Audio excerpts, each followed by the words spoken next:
All right, we're gonna do a couple of mid-stage defenses. This one, let's go here. This is kind of a neat one. You know, your mileage may vary. Like, if you do a really good early stage defense, this can work pretty nicely.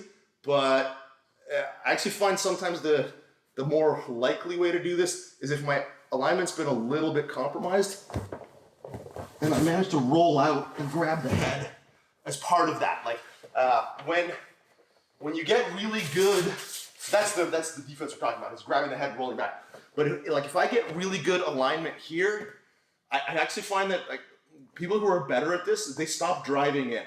Like he kind of knows what's up. He's not as inclined, if he's knowledgeable, to just try to power through this. He's much more inclined to, as Rory was doing earlier, try to switch to back kicks. So like the angle changes. If he's switching to a back kick, exactly. So you can see he went from being at a fairly parallel alignment to a very perpendicular alignment. He's rotating around my framing.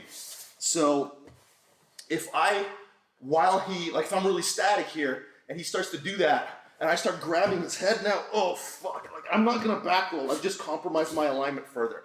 Whereas, let's move down a little bit, back that way.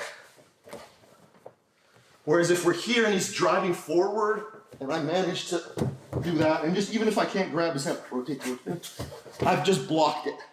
So now, because of the positioning of my arm relative to his neck, I've actually got the superior alignment here. We're both in like basically the same sort of turtle alignment, but his posture is way more fucked. Mine is good. Let's rotate back this way now.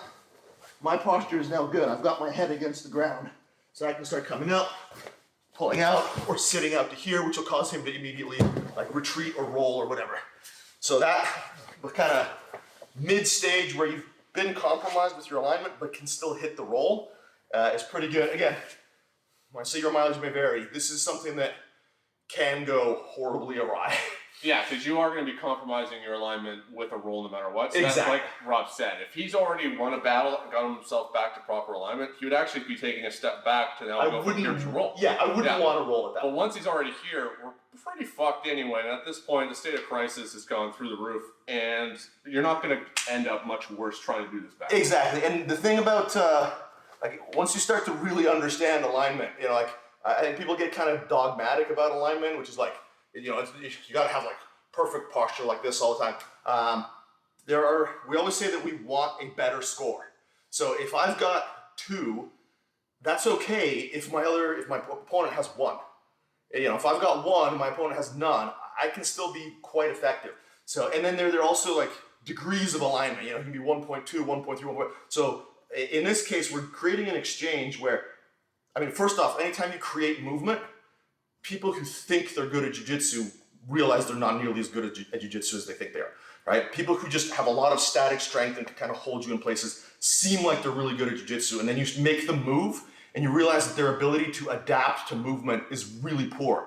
So with this, we're just creating extra movement. Anytime you can make somebody move, it's still a roll of the dice because everything that we say has the assumption baked in that he kind of sucks. Not maybe like super sucks, but like at this particular thing, I'm assuming that he sucks enough to not make the correct adjustments. Because if I compromise my alignment and he knows what's up, he's definitely going to get me.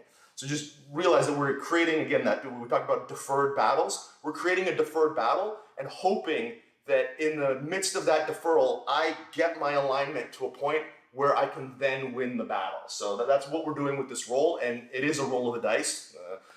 So yeah, use accordingly.